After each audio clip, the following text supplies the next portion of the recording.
His voice was barely a whisper, but it cut through the spa's ambient music like a blade through silk. Touch it again. Slower. My hands froze on his shoulder blade, fingers pressing into muscle that felt like stone wrapped in skin. I'd been a massage therapist for 3 years, worked on hundreds of bodies, heard every uncomfortable request imaginable. But something about those 4 words made every instinct I had scream danger. Not because of what he said. Because of how he said it. Like a man who was used to being obeyed without question.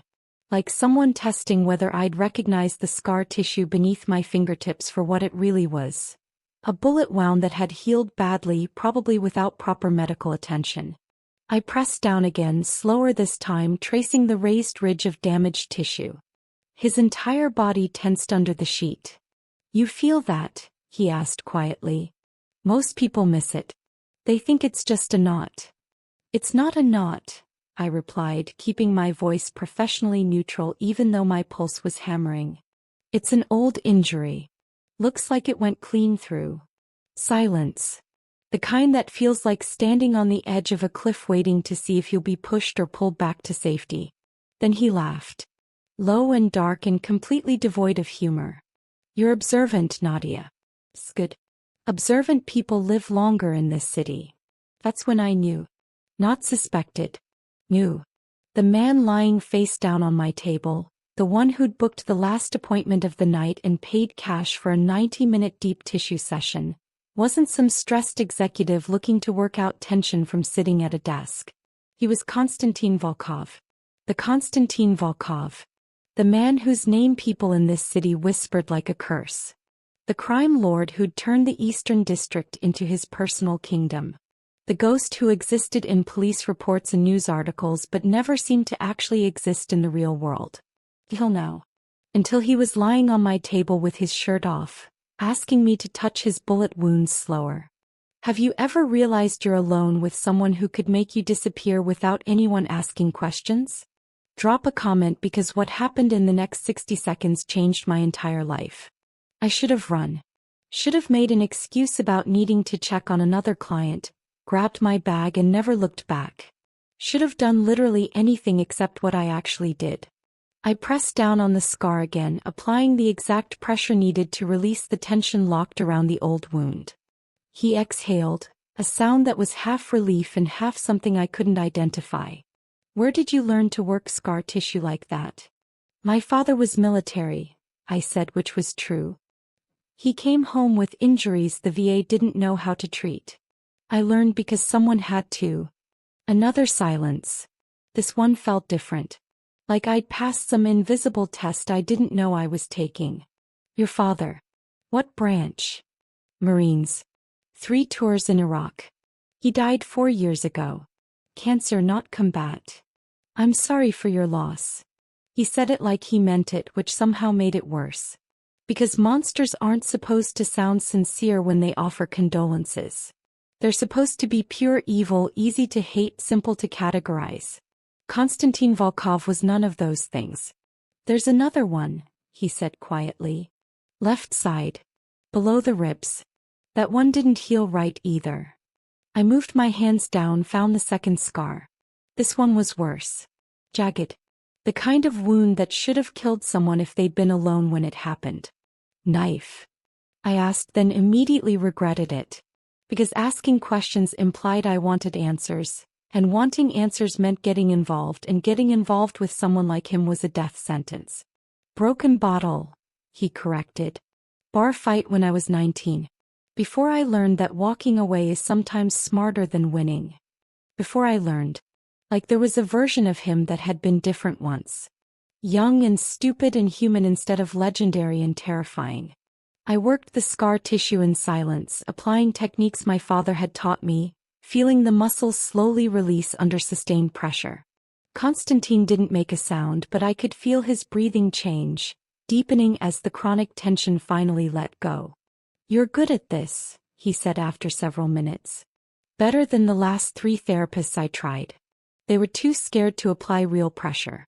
Like they thought I'd break." "You won't break," I replied automatically. Scar tissue needs aggressive treatment or it just gets worse over time. Exactly. He shifted slightly under the sheet. Which is why I'm about to make you an offer you'll probably want to refuse. My hands stilled. What kind of offer? The kind where you come work for me exclusively. Twice a week. Name your price. I'll triple it. I already have clients who pay you $30 an hour and cancel half the time, he interrupted. I'm offering $500 per session. No taxes. No questions. $500. Twice a week. That was $4,000 a month. More money than I made in 3 months of regular work. Enough to finally pay off my father's medical debt. Enough to stop living in an apartment where the heat barely worked and the neighbors screamed through the walls at 2 a.m. Enough to make me consider working for a man who'd probably killed more people than I'd massaged. Why me? I asked because I needed to understand the trap before I walked into it. Because you're not afraid of damage, he said simply. You see broken things and try to fix them instead of pretending they're not broken. And because in the 30 minutes you've been working on me, you haven't once asked what I do for a living or why I have bullet holes in my back. That kind of discretion is rare. Valuable. Tell me in the comments. Would you take blood money to solve your problems or walk away and stay broke? Because I had 30 seconds to decide and the wrong choice would haunt me forever. I need to think about it, I said, which was coward speak for yes, but I want to pretend I have standards. You have until the end of this session to decide. After that, the offer expires and we both go back to our separate lives. Me with muscle tension that makes me want to put a bullet in someone's head, and you with debt that will follow you to your grave. He wasn't wrong. My father's cancer treatment had cost $300,000. Insurance had covered maybe half. The rest was mine, a financial anchor dragging me deeper into poverty with every passing month. I was 26 years old and already buried in a hole I'd never climb out of. Unless I took money from a monster. I finished the session in silence, working through every trigger point and adhesion I could find.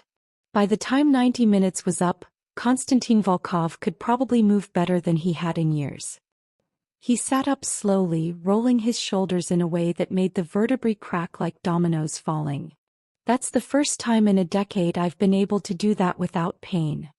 Scar tissue restricts range of motion, I said, packing up my oils and tools. If you don't maintain the work, it'll come back within a month. Which is why you're going to maintain it. He reached for his shirt, a black button-down that probably cost more than my entire wardrobe. Your answer, Nadia. Yes or no? I thought about my father who'd died drowning in medical debt he'd accumulated trying to stay alive for me. I thought about the collection agencies that called 3 times a day. I thought about the future I'd never have if I stayed on this path. Then I thought about the scar on Konstantin's back, the one shaped like a bullet hole, and wondered how many people had died to give him that wound.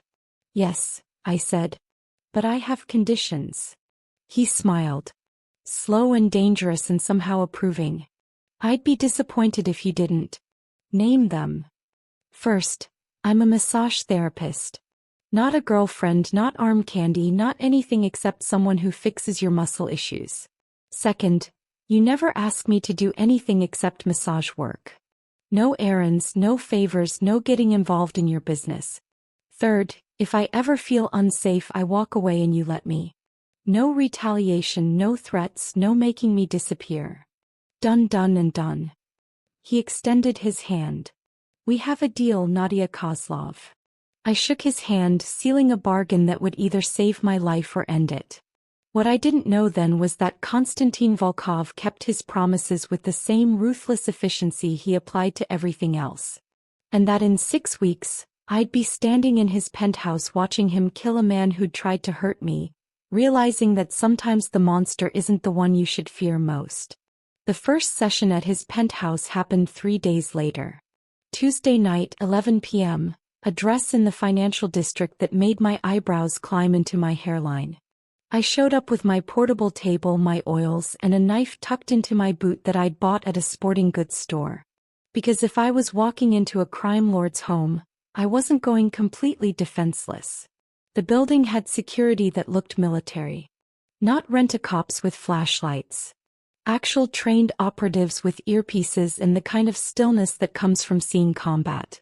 They searched my bag with professional efficiency, found the massage supplies, and waved me through without comment.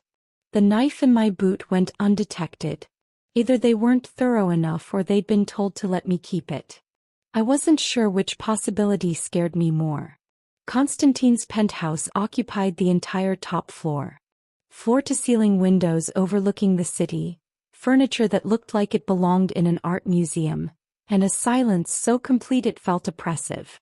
Like stepping into a mausoleum for the living. He was waiting in what I assumed was his bedroom, wearing sweatpants and nothing else. The lighting was low, ambient, designed to be relaxing but somehow achieving menacing instead.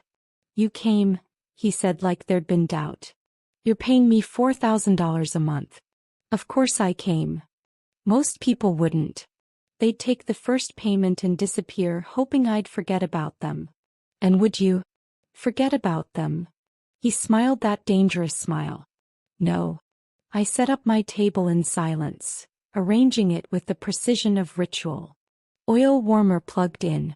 Towels folded. Music connected to a speaker I'd brought because I didn't trust his sound system not to be recording everything. Soft instrumental jazz filled the space. Neutral. Professional. A reminder that this was a business transaction, not something else. Constantine lay down without being prompted, face in the cradle, arms at his sides. From this angle I could see more scars. A lot more. His back was a roadmap of violence, each mark telling a story I'd probably never want to hear.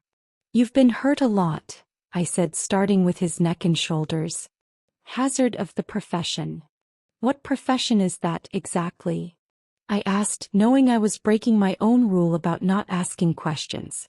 "Problem solving. Usually for people who don't know they have problems yet." That was probably the most terrifying job description I'd ever heard. I worked in silence for a while, finding knots that felt like they'd been there for years. His trapezius muscles were locked up so tight it was a miracle he could turn his head. I applied steady pressure, using my body weight to sink deeper, feeling the tissue slowly release. "Your father," Constantine said suddenly. "You said he was Marines. Did he teach you to carry a knife in your boot, or did you figure that out yourself?" My hands stuttered. "I don't. Left boot. Small blade, probably 4 inches. My security let you keep it because I told them to. I wanted to see if you'd come armed. You did. That shows good survival instinct. Would you feel safer or more terrified knowing someone wanted you to bring a weapon? Comment below, because this moment taught me that predators respect prey that fights back.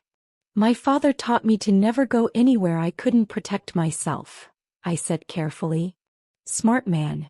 Did he teach you when to use it?" "Only if I have no other choice." "Good answer." Constantine shifted slightly. "But if you ever need to use it in this building, aim for the throat or the femoral artery. Anywhere else might not stop someone fast enough." He was giving me murder advice. Casually. Like discussing the weather. "Let's hope it never comes to that," I said. "Hope is a luxury. Preparation is a necessity." I moved down to his lower back, finding the knife scar he'd mentioned during our first session. It was worse than I'd thought. The tissue thick and ropey, restricting movement through his entire lumbar region. "This needs more than massage," I said. "You should see a physical therapist. Maybe get some active release work done." I did. He asked too many questions about how I got injured. Never came back for a second session. What happened to him? Nothing. I paid him and told him to forget my address. He was smart enough to listen. Unlike me, apparently. Who'd walked right into a situation any sensible person would sprint away from. "Why massage therapy?" I asked. "Why not just take painkillers and deal with it?" "Because painkillers dull everything, not just the pain. I need to stay sharp." "Where?" "In my line of work, hesitation gets you killed." He paused. "And because I'm tired of hurting. I've spent 15 years building an empire on violence. I'd like to spend the next 15 years not feeling like my body is punishing me for it. There was something almost vulnerable in that admission.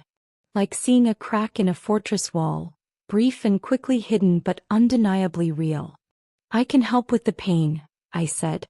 But the rest of it, the reasons you hurt, that's not something massage can fix. I know. But one problem at a time. I spent the next hour working through years of accumulated damage. By the end, Constantine was so relaxed he'd nearly fallen asleep on the table, his breathing deep and even, the tension that seemed to define him temporarily gone. When he finally sat up, he moved like a different person. Almost graceful. Same time Thursday? He asked. Thursday works. He handed me an envelope. Inside, $500 in cash, exactly as promised. There's also a phone number in there, he said. My private line. If you ever need anything, and I mean anything, you call that number. Security issue, medical emergency, financial problem, doesn't matter. You call, I answer. Why would you? Because you're under my protection now, he interrupted. Anyone who works for me is. That's not a threat, Nadia. It's a promise. And I keep my promises. I took the envelope and left, walking past security who nodded like they knew exactly who I was, stepping into an elevator that felt like descending from one world into another. On the street, I pulled out my phone and stared at the number he'd included. 10 digits that represented either the best safety net I'd ever have or the noose that would eventually hang me.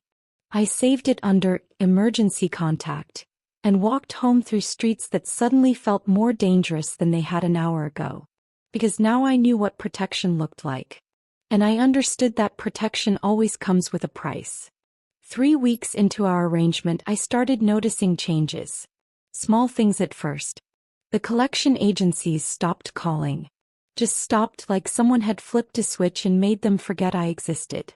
My landlord, who'd been threatening eviction for 2 months of late rent, suddenly became accommodating. Told me to take my time, no rush, no late fees. My car, which had been on its last legs, got mysteriously fixed while I was at work. New tires. Oil change. The mechanic claimed it had been taken care of, and refused to tell me by whom. I knew exactly who. Tuesday night, when I arrived at Constantine's penthouse for our regular session, I confronted him immediately. You need to stop. He looked up from paperwork spread across his dining table, eyebrows raised. Stop what? Whatever you're doing. The collection agencies, my landlord, my car. I said I wanted to work for you, not be in debt to you. You're not in debt to me. I'm simply making sure you can focus on your work instead of worrying about external problems. He set down his pen. Consider it a performance bonus. I didn't ask for a performance bonus. You didn't have to. You're good at what you do, Nadia. The least I can do is make sure you're not distracted by things I can solve with a phone call. That's not how this works, I said, frustrated. We had an agreement. I massage, you pay, we stay separate. You're crossing boundaries. Am I? He stood, moved closer. Not threatening exactly, but overwhelming in that way powerful people always are. Or am I simply ensuring that my investment is protected? You can't work effectively if you're being harassed by creditors or worrying about eviction. I'm solving problems. That's what I do. If someone paid off your debts without asking, would you be grateful or resentful? Tell me in the comments, because I was both and it was tearing me apart. I don't want to owe you anything beyond our arrangement, I insisted. You don't owe me anything. This isn't a debt, Nadia. It's insurance. You work better when you're not drowning in stress. I benefit from you working better. Everyone wins. Except I lose my independence. No, he said quietly. You lose the illusion that independence means suffering alone. There's a difference. I hated that he was right. Hated that the relief I'd felt when those collection calls stopped had been overwhelming. Hated that I'd slept better knowing I wasn't about to be evicted. What happens when this arrangement ends? I asked. Do all those problems come back? Do I wake up one day and find out the protection expired? The arrangement ends when you want it to end. And when it does, everything I've handled stays handled. I don't take back gifts, Nadia. That would be petty, and I'm many things, but petty isn't one of them. I wanted to argue. Wanted to maintain the moral high ground that said accepting help from a criminal made me complicit in whatever crimes he committed. But the truth was messier than that. The truth was I'd been drowning and he'd thrown me a rope, and I was too tired to pretend I didn't need it. Fine, I said. But no more surprises. If you're going to solve problems for me, ask first. Deal. He extended his hand, formal and slightly mocking. Now, are we going to spend the whole session arguing about my generosity, or are you going to fix the knot in my shoulder that's been killing me for 3 days? I took his hand, shook it once, then pointed to the massage table. Lie down before I change my mind about this whole thing. He grinned, and for just a moment he looked younger. Almost boyish. Nothing like the feared crime lord whose name made people flinch. The session started normally. I worked through his upper back, finding new tension that suggested he'd been stressed about something. His muscles told stories his mouth never would. Recent fights, long hours hunched over computers or planning tables, the weight of command that sat on his shoulders like physical pressure. You've been tense, I said, working a particularly stubborn knot. Business complications. Nothing I can't handle. You want to talk about it? I asked, surprising myself. Not particularly. That's what I pay you for, silence and competent hands, not therapy. Therapy costs extra, I replied, making him laugh. I'm sure it does. Maybe someday I'll take you up on that. I moved to his lower back, found that knife scar again. It had been improving, the tissue softening under consistent work. But today it felt tight again, like whatever had stressed him out had locked everything back up. What do you do? I asked suddenly. I mean specifically. I know you're... I gestured vaguely, not wanting to say crime lord out loud. I provide services that exist in legal gray areas, he said carefully. Import, export, protection, problem resolution. Sometimes those problems involve violence. Often they don't. People assume because I'm Russian and wealthy that I must run drugs or guns. The reality is far more boring. I move money mostly. Help people hide assets, clean investments, disappear from systems they want to escape. That sounds like money laundering. It sounds like financial consulting. The difference is mostly semantic. And the scars. Complications from when negotiations break down. Hazard of convincing people to see things my way. Subscribe before you find out what happens when I finally ask the question I shouldn't. Because what he tells me next makes me realize I'm in deeper than I thought. I finished the session in thoughtful silence, processing this man who seemed to contain multitudes. Monster and gentleman. Killer and benefactor. Terrifying and somehow incomprehensibly safe. When he paid me, another envelope full of cash, he included something else. A key. What's this? I asked. Apartment building 2 blocks from here. 12C. It's empty, clean, secure. If you ever need a place to disappear for a while, it's yours. No strings. Constantine, just insurance, Nadia. That's all. But as I walked home with his key burning a hole in my pocket, I realized insurance was just another word for chains. Pretty, comfortable, golden chains. But chains nonetheless. Everything changed on a Thursday. I arrived at Constantine's building at my usual time, waving to security who now knew me by name. The elevator ride up was routine, the hallway empty and quiet like always. But when I knocked on his door, he didn't answer. I knocked again. Nothing. The door was unlocked, which immediately set off alarms in my head. Constantine was meticulous about security. He didn't leave doors unlocked. Ever. Constantine. I called, pushing the door open. You in here? The living room was dark. No ambient lighting, no music, none of the usual preparation for our sessions. Just darkness and a silence that felt wrong. I should have left. Should have called security. Should have done literally anything except walk further into that apartment. But I heard something. A sound like labored breathing coming from deeper inside. Constantine. I set down my massage table, pulled the knife from my boot, and moved toward his bedroom with my heart trying to break through my ribs. He was on the floor beside his bed, shirt soaked with blood, phone on the ground next to him like he'd tried to call for help but hadn't made it. Oh my God. I dropped to my knees beside him, hands immediately going to the wound. Gunshot. Right side. High enough that it might have missed vital organs but close enough to be life-threatening. His eyes focused on me with difficulty. Nadia. Shouldn't be here. Shut up. Where's your security?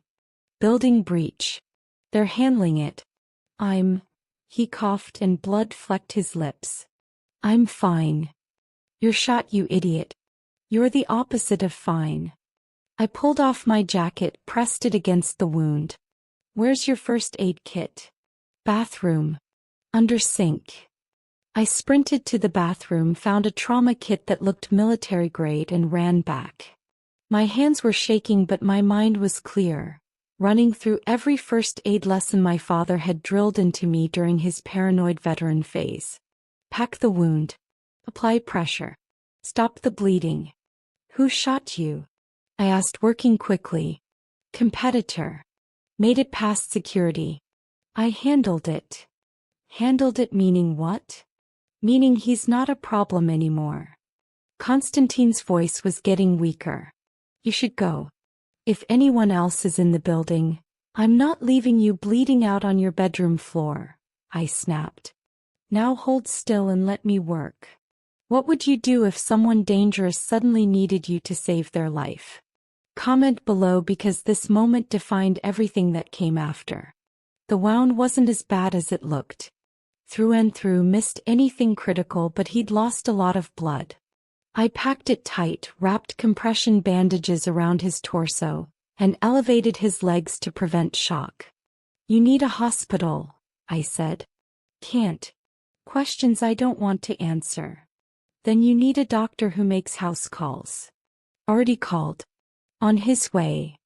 Constantine grabbed my wrist, his grip surprisingly strong for someone who'd been shot. Thank you. For not running. Where would I run? You pay me $4,000 a month. He smiled weakly. That's why you stayed. The money. No, I admitted. I stayed because you're an idiot who got shot and someone needed to stop you from dying on expensive hardwood floors. Practical. One of us has to be. Security burst through the door then, guns drawn, faces hard with professional violence. They saw me kneeling next to Constantine, bloody hands and makeshift first aid, and immediately recognized the situation. Boss. One of them, a man I'd seen before, name badge reading Alexei, holstered his weapon. Doctor's 2 minutes out. Good. Nadia was just leaving. Like hell I am, I said. I'm staying until I know you're stable. That's not. Negotiate with someone who's intimidated by you, I interrupted. I'm covered in your blood and honestly too annoyed to be scared right now. Alexei made a sound that might have been a suppressed laugh. She can stay, boss. Doctor will want to know what first aid was administered anyway. The doctor arrived, a tired-looking man who asked no questions and moved with practiced efficiency. He examined my work, nodded approval, and started setting up for proper treatment. You did good, he said to me. Field medicine training? My father was military. He taught me basics. Basics saved his life tonight. Another 10 minutes and he might have bled out. I looked at Constantine, who was watching me with an expression I couldn't read. Not gratitude exactly. Something deeper and more complicated. I need to clean up, I said, suddenly aware of the blood covering my hands and clothes. Bathroom's through there, Constantine said, pointing. Take anything you need. Nadia? That key I gave you last week. Use it tonight. Don't go home until we've confirmed the threat is contained. Constantine, please. The word sounded foreign in his mouth, like he didn't use it often. Let me know you're safe. That's all I'm asking. I wanted to argue. Wanted to insist I could take care of myself. But the truth was tonight had shattered the illusion that I was separate from his world. Someone had breached his security. Someone had shot him in his own home. And if they'd arrived 10 minutes earlier, they would have found me here too. Okay, I said quietly. I'll use the apartment. Relief flickered across his face before the doctor blocked my view, working to stabilize him properly. I cleaned up in his bathroom, watched blood swirl down the drain, and tried to process the fact that I'd just saved a crime lord's life. That I'd chosen to stay instead of run. That some part of me had been terrified not of him but for him. When I left his penthouse 2 hours later, after the doctor confirmed he'd be fine, after security swept the building twice, after Constantine fell asleep from blood loss and pain medication, I went to the apartment he'd given me. 12C was beautiful. Clean and modern and completely secure, with windows that overlooked the city and a silence that felt safe instead of oppressive. I sat on the couch he'd furnished, still wearing blood-stained clothes, and finally let myself shake. Not from fear. From the realization that somewhere in the last 3 weeks, Konstantin Volkov had stopped being a client I tolerated for money, and started being something else entirely. I didn't go back to my apartment for 3 days. Konstantin's security, specifically Alexei, who'd apparently been assigned as my personal bodyguard without anyone asking if I wanted one, informed me that there'd been complications at my building. Code for someone had been asking questions about me. Questions like, who was I? Where did I work? Did I have family? The kind of questions that preceded violence. So I stayed in 12C, surrounded by furniture Konstantin had selected, eating food his people delivered, and feeling like a bird in a gilded cage. On the 4th day he showed up. Knocked on the door like he didn't own the place, waited for me to answer instead of using his key. When I opened the door he looked better, still pale, moving carefully to favor his wounded side but alive and upright. You're supposed to be resting, I said. I've been resting. Now I'm checking on you. He held up a bag from an expensive restaurant. Also bringing food that isn't whatever prison rations my security has been feeding you. Despite everything, I smiled. Your security feeds me very well, actually. But do they bring dessert? No. Then I'm already an improvement. He walked past me, slowly, carefully, and set the food on the kitchen counter. How are you holding up? Fine. Bored. Restless. Feeling like a prisoner in a very nice apartment. You're not a prisoner. You're protected. There's a difference. Is there? Because I haven't been allowed to leave for 3 days. Konstantin leaned against the counter and I saw him wince slightly from the movement. The men asking about you were connected to the person who shot me. They were looking for leverage. Anyone close to me becomes a target. I needed them handled before I could let you move freely again. And are they? Handled. As of 6 hours ago, yes. The threat is contained. Tell me in the comments. Is it protection or possession when someone controls your movement for your own safety? Because I still don't know the answer. I unpacked the food he'd brought. Expensive Italian, enough for 4 people including tiramisu that probably cost more than my weekly grocery budget. We ate in surprisingly comfortable silence, sitting across from each other at a table I hadn't used in 3 days. Konstantin moved stiffly, favoring his right side, taking smaller bites than normal. You shouldn't be up yet, I said. Doctor cleared me for light activity. I doubt walking across the city to bring me pasta counts as light activity. I had a driver. And security. I barely moved. You're still an idiot. He smiled and this time it reached his eyes. You keep saying that. Most people wouldn't dare. Most people don't have to patch you up after you get shot, I replied. I've earned the right to call you an idiot. Fair point. He set down his fork, expression turning serious. I owe you an apology. For what? For putting you in danger. For not anticipating the breach. For bringing you into my world and then acting surprised when that world tried to hurt you. I hadn't expected that. Konstantin Volkov didn't seem like a man who apologized often, if ever. You didn't put me in danger, I said carefully. I chose to work for you. I knew the risks. Did you? Really? He leaned forward slightly. Or did you tell yourself it would be fine because the money was good and the risk seemed abstract? Be honest, Nadia. Did you actually understand what you were walking into? Well, the honest answer was no. I'd understood theoretically that working for a crime lord came with risks. But theory and reality were very different things. I understand now, I said instead. And, still want to continue our arrangement? Or should we part ways before things get worse? That was my out. Clean break, no hard feelings, probably a severance payment that would be generous. I could walk away from Konstantin Volkov and his dangerous world, go back to my normal life of struggling clients and financial stress. Safe. Separate. Or I could stay. I'm staying, I said. Why? Good question. The money was part of it, sure. But if I was being honest, really honest, the money had stopped being the main reason weeks ago. Because you keep your promises, I said finally. Because you've solved problems for me without asking for anything in return except the work I was already doing. Because you got shot protecting your people and the first thing you worried about was whether I was safe. And because I hesitated then committed. Because I've worked on a lot of bodies in 3 years and yours is the first one I've actually cared about fixing. Silence. The kind that felt heavy with unspoken things.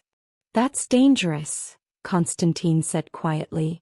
Caring about people in my world. I know. It makes you vulnerable. Makes you a target. Makes everything harder.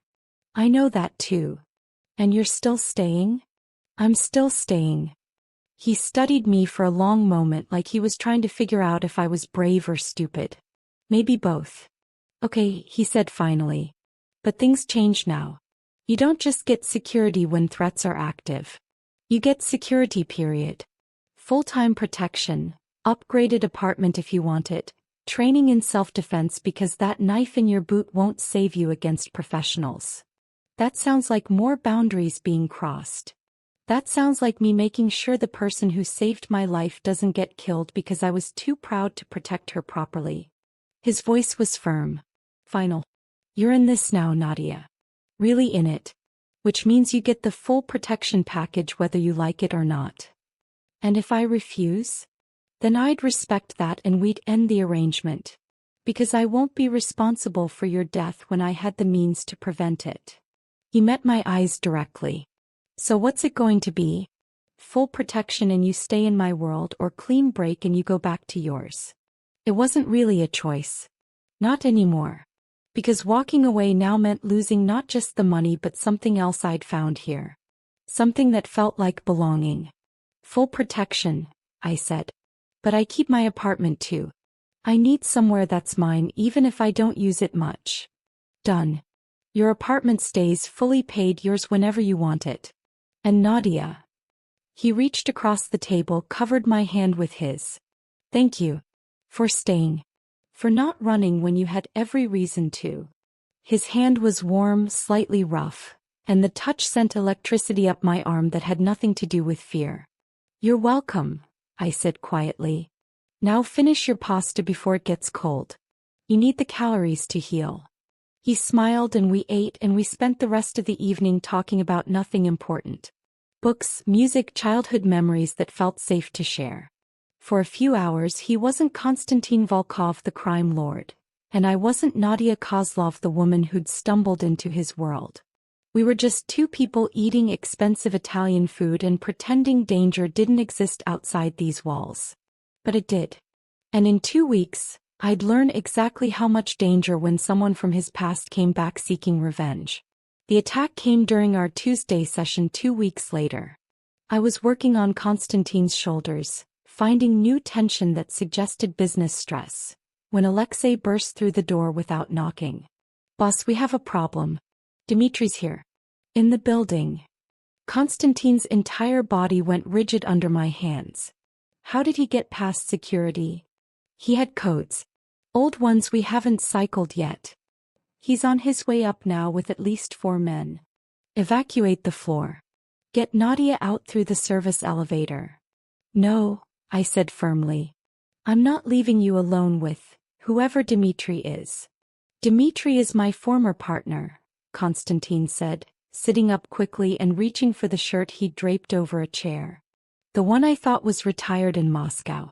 If he's here, it's not for a friendly visit. All the more reason I should stay." "Nadia, I'm not leaving," I interrupted. "We've had this argument before. You lost then, you'll lose now. Where do you need me?"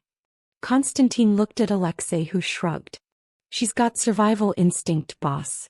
Might be useful." "Fine.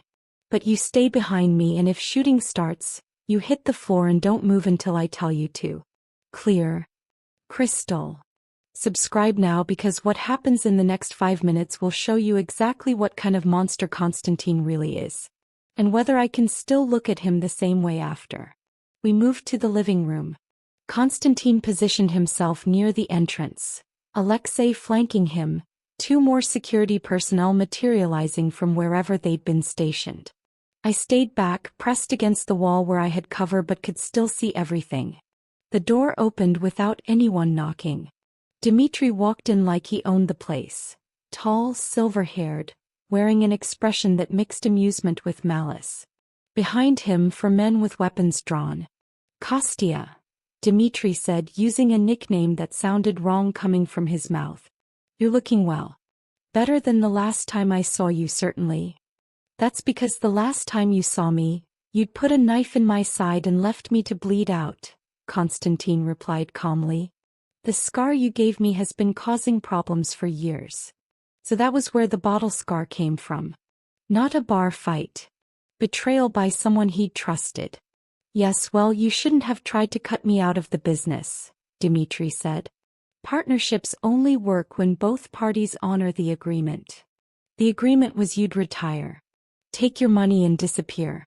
Not try to kill me and steal the entire operation." "Details." Dimitri waved dismissively. "The point is, I'm back now. And I'm reclaiming what's mine. You can either step aside willingly or we'll do this the hard way." "There is no hard way," Konstantin said quietly. "This is my city now. You lost your claim the moment you tried to kill me." "Did I?" Dimitri's eyes drifted past Konstantin, landing on me. "Because it looks like you've developed some interesting attachments since then. Weaknesses that weren't there before." My blood went cold. "She's not part of this," Konstantin said, his voice dropping to something dangerous. "Oh, but she is. The moment you let someone matter, they became part of this. That's how leverage works, Kostya. You taught me that." Dimitri gestured to one of his men. "Grab the girl. Let's see how brave our Konstantin is when someone he cares about has a gun to her head." Everything happened very fast after that. The man moved toward me. Alexei intercepted him. Gunfire erupted, deafening in the enclosed space. I dropped to the floor like Konstantin had told me to, covering my head, trying to become as small as possible. Through the chaos, I saw Konstantin move with a speed and precision that didn't seem possible. One of Dimitri's men went down with a bullet in his chest. Another crumpled from a strike to the throat. The third tried to aim at Konstantin, but Alexei was there, disarming him with brutal efficiency. And then Konstantin had Dimitri by the throat, slammed against the wall, gun pressed under his chin. "You come into my home," Konstantin said, voice eerily calm despite the violence around us. "Threaten my people. Threaten her. And you think you'll walk away from this? Kostya, wait. You don't get to call me that anymore." Konstantin's finger tightened on the trigger. "You lost that right when you tried to kill me. Just like you're about to lose everything else.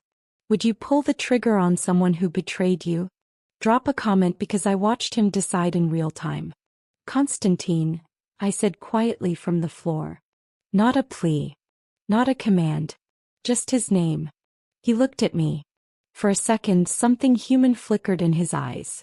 Something that recognized I was watching, that what he did next would define how I saw him forever. Alexei, he said finally, lowering the gun slightly. Take him to the warehouse.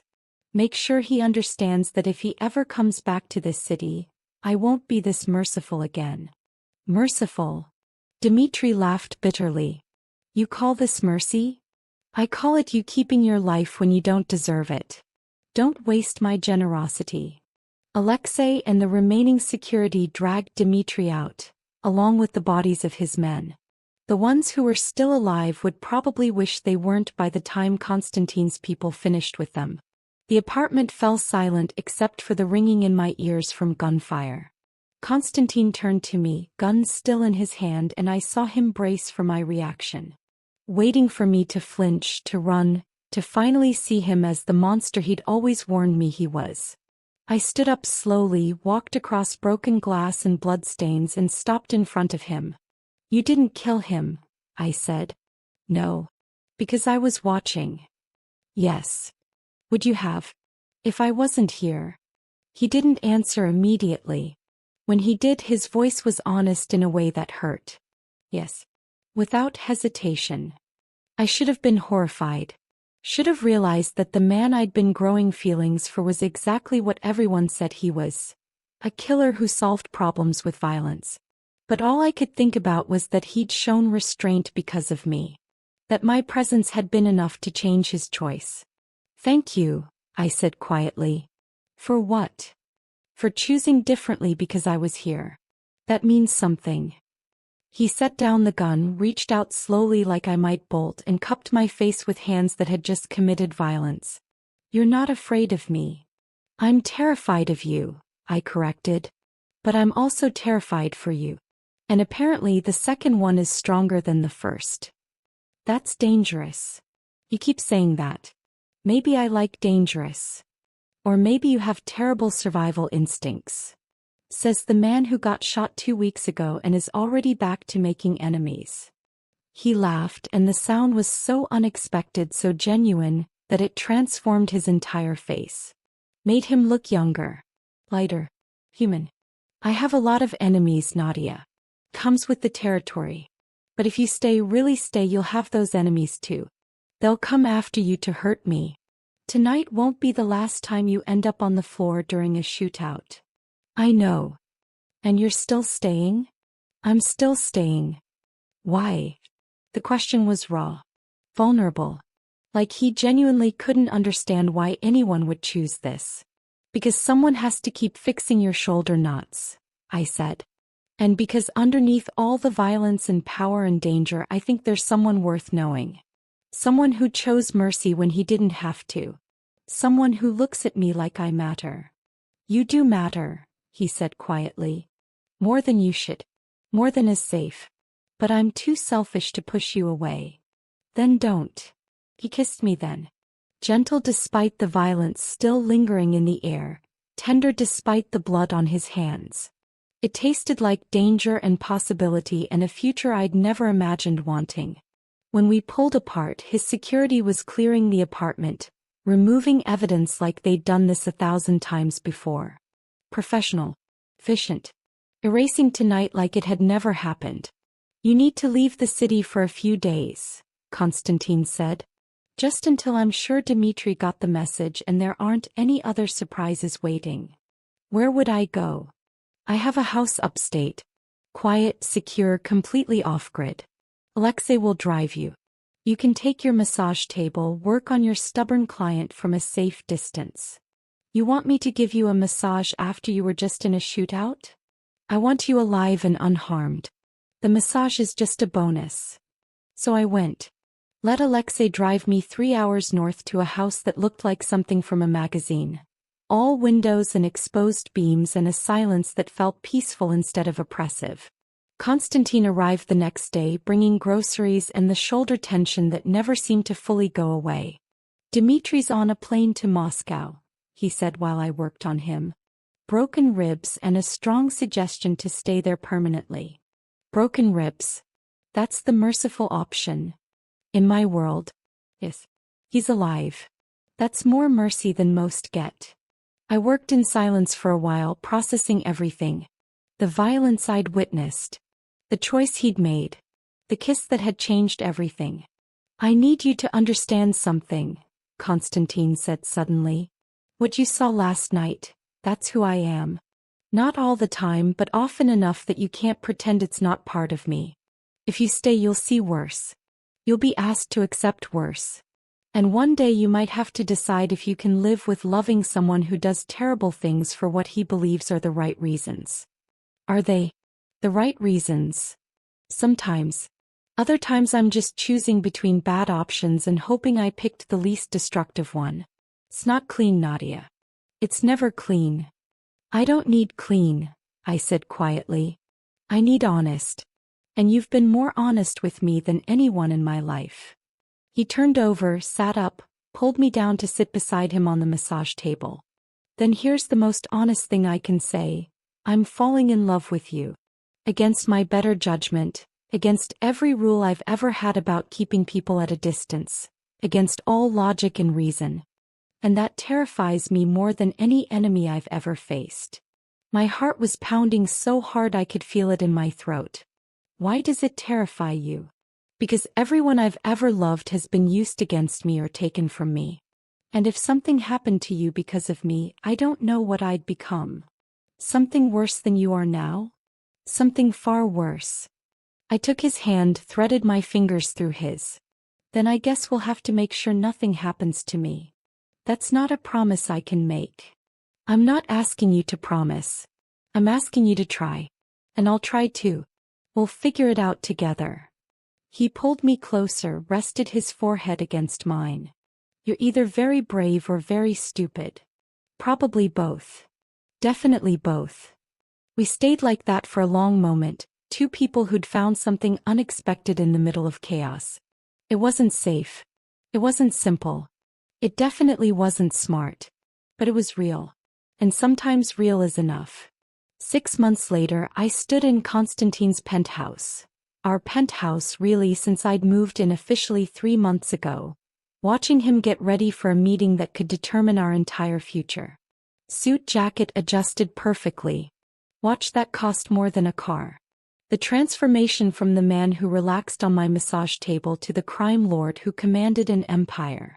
You don't have to go, I said from the doorway. Yes, I do. This meeting determines whether we have peace in the Eastern District or war. I can't send someone else. You could walk away. We could walk away. Take all that money you've hidden in offshore accounts and disappear. Start over somewhere quiet.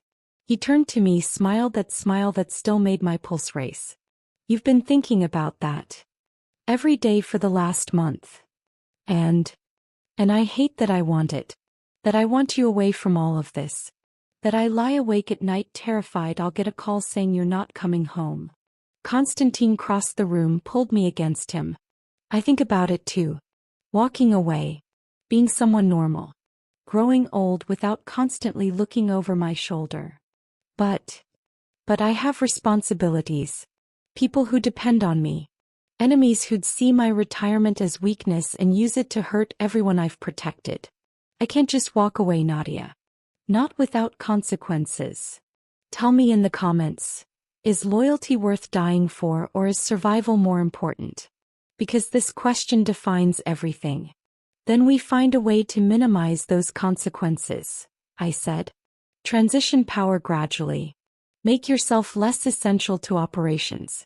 Build an exit strategy that doesn't involve you being a target forever. You've really thought this through. I'm good at problem solving. You know this. He laughed, kissed my forehead. Hey. We'll start planning an exit. Not today, not tomorrow, but soon. I'll find someone to transition power to. Someone who can hold the territory without making it bleed. Deal. Deal. But first, I need to get through tonight's meeting without starting a war. He grabbed his jacket. Alexei will be here with you. Security's doubled. You'll be safe. I'm always safe with you. That's the plan. He left and I tried not to think about all the ways tonight could go wrong. Tried to focus on the massage clients I still saw twice a week. The normal people who grounded me in reality beyond Constantine's world. Failed miserably. At 11 p.m. my phone rang. Alexei's number. "Boss needs you," he said without preamble. "Warehouse District. Southeast corner. Come alone, bring your medical kit." My blood went cold. What happened? Meeting went sideways. He's hurt but alive. Refusing hospital. You're the only one he'll let touch him. I grabbed my massage table, which doubled as a medical station these days, and was in the car before Alexei finished the address. The warehouse was exactly what you'd expect. Dark, industrial, smelling like rust and old violence. Constantine was sitting on a crate, shirt off, bullet graze across his ribs and a knife wound on his shoulder. "You're supposed to be avoiding getting stabbed," I said, setting down my supplies. I tried. He was persistent. Is he still alive? Does it matter? To my conscience, maybe. Then let's say he learned his lesson. I worked in silence, cleaning wounds that were blessedly superficial but still painful. My hands were steady now, no longer shaking at the sight of his blood. I'd done this too many times in 6 months. "This is the life," Constantine said quietly. "Violence that never really ends. Threats that keep coming. Blood that never quite washes off." "I know. And you still want me to find a way out?" "More than ever." I finished bandaging, sat back. "Because I love you. And I'd like you to live long enough for that to mean something beyond attending your funeral." He pulled me close, carefully mindful of his injuries. "I love you too. Which is why I've already started the exit strategy. Been working on it for 2 months. I pulled back to look at him. "What? You think I didn't notice you lying awake at night? That I didn't hear you trying not to cry when you thought I was asleep? I'm not blind, Nadia. I know what this life costs you. Why didn't you say anything?" "Because I needed to make sure it was possible. That I could find someone trustworthy to transition power to without triggering a war. That we could actually walk away." He cupped my face with bruised hands. "I found someone. Gregor Petrov. Smart, experienced, not interested in expansion. He'll hold the territory and keep the peace." "When?" 6 months. Maybe 8. Long enough to transition smoothly. And then we disappear. New identities, new city, new life. Just us." Tears were streaming down my face. "You'd do that? Give up everything you've built?" "I'd give up anything for you. The empire, the power, the reputation. All of it.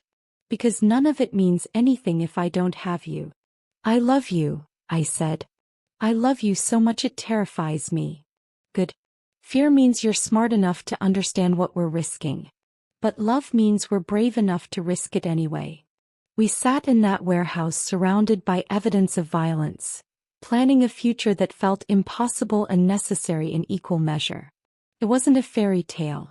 We still had months of danger ahead, transition plans that could explode, enemies who wouldn't accept Constantine's retirement gracefully. But it was hope. Real, tangible hope that we could survive this. Together. 8 months later, the transition was complete. Gregor Petrov took control with surprising grace. No bloodshed, no power struggles. Constantine's exit was so smooth people barely noticed it happening. We left on a Tuesday night just like any other night. No fanfare. No dramatic goodbye. Just 2 people walking away from one life toward another. The coastal town we chose was small. Quiet. The kind of place where people minded their own business and strangers were welcomed as long as they didn't cause trouble. I opened a massage therapy practice in a renovated building near the waterfront. My client list grew slowly. Fishermen with chronic back pain, teachers with tension headaches, retirees needing gentle work. And one man who came twice a week for deep tissue sessions. His name was Constantine. Or that's what his fake ID said. He paid in cash, never talked about his past, and lived in the house overlooking the ocean that we'd bought together. Sometimes at night I'd find him standing at the window, looking out at the water with that old wariness, checking for threats that no longer existed. "You okay?" I'd ask, wrapping my arms around him from behind. "Just checking," he'd say. "Making sure it's real." "What's real?" "This. The fact that I'm not looking over my shoulder anymore. That we made it out." "We made it out," I'd confirm. 2 years became 3. 3 became 5. The life we'd built stopped feeling temporary or stolen. It was just ours. I still gave massages, specializing in therapeutic work for chronic pain. Constantine opened a bookstore that barely made money but filled his days with peace. We got a dog. Then another. Built a garden. On the 5th anniversary of our escape, lying in bed with Constantine's arm around me and ocean waves through the open window, I said, "I never thanked you properly." "For what?" "For choosing this. For choosing me over everything else. For being brave enough to walk away when walking away is the hardest thing a man like you could ever do." "Being with you was the brave choice," he said. "Walking away was just smart survival." Still. "Thank you." "You're welcome, Nadia. Thank you for seeing past the monster. For finding something worth saving. You were always worth saving. You just needed someone to prove it." Last week, a new client came to my practice. Older man, expensive watch, accent that reminded me of Constantine's old world. My blood went cold when he asked for me specifically by name. "You're Nadia," he said on my table. "Constantine spoke highly of your work. Said you saved his life more than once." "I don't know what you're talking about." "Relax. I'm not here to cause trouble. Gregor sent me. Wanted me to tell you both that everything back home is stable. Peaceful. And that your secret is safe with everyone who matters." He paused. "Also wanted me to tell Constantine thank you. For trusting him with the legacy." After the session I told Constantine. Watched him process it, the old tension returning briefly before releasing. "So it's really over," he said. "We're really safe. We're really safe." That night, we celebrated with cheap wine on our porch, watching sunset paint the ocean gold and crimson. 5 years of looking over our shoulders finally ending. "No regrets?" I asked. "About leaving?" "Not one. About the life before." He considered. "Some. But those regrets led me to you. So maybe they were necessary." Heavy thoughts for a Tuesday. That's what cheap wine does. I laughed, leaned against him, felt his heartbeat beneath my palm. "Alive. Here. I love you," I said. "I love you too. Forever if you'll have me." Forever sounds perfect. Tell me in the comments. Do you believe people can truly leave their past behind, or does it always catch up? Because I used to think I knew. Now I'm living proof that sometimes if you're brave and lucky and love someone willing to change, you get to write your own ending. Subscribe before the next story finds you. Because every ending is just another beginning. And some beginnings are worth everything you risk to reach them. The past doesn't have to define your future. Sometimes you get to be brave enough, lucky enough to write your own story. And ours is still being written. One peaceful, ordinary, beautiful day at a time.